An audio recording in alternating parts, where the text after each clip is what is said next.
গরমের সেই সকালগুলো আজও মনে পড়ে।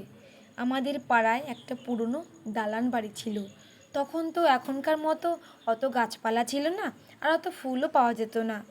আমাদের পাড়ায় ওই দালান বাড়ির উঠোনে আর রাস্তায় বড় বড় ফুল গাছ ছিল, সাদা ফুলের গাছ। ভোরবেলা ঘুম ভাঙলেই আমি দৌড়িয়ে ছুটে যেতাম সেই পাড়ার ফুল গাছের তলায়। আর আমার এক ঠাকুমা ছিল পাড়ার, যার হাত ধরে আমার শুরু হতো দিনের প্রথম সময়। আমরা দুজনে মিলে দালান বাড়ির গাছতলায় রওনা দিতাম প্রত্যেক দিন।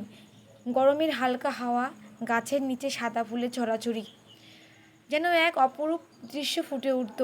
আমরা দুজনে মিলে সযত্নে সেই সাদা ফুলগুলো তুলতাম। আর আমার ঝুড়ি যখন সাদা ফুলে ভরে উঠত, তখন আমরা পাশাপাশি ঘরগুলোতে কিছু কিছু ফুল দিতাম।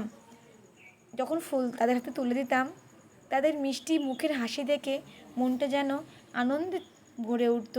আজ এত বড় হয়েছি, কিন্তু সেই দালান বাড়ির সাদা ফুল আর মানুষের সাথে যে একটা ভালোবাসার সম্পর্ক, সব যেন কোথায় মুছে গেছে। ছোটোবেলার ভালোবাসার সেই আদান প্রদান সব কিছু যেন আমার স্মৃতির পাতায় রয়ে গেছে। ফুল তো শুধু ফুল ছিল না, ছিল মানুষের সাথে মানুষের একটা হৃদয়ের অদৃশ্য বন্ধন।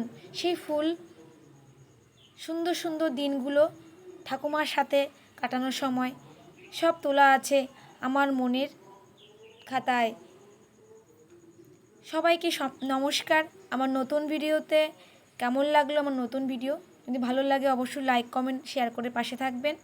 আরও সুন্দর সুন্দর ভিডিও নিয়ে আমি চলে আসবো। আমি পম্পির সাথে সারাদিন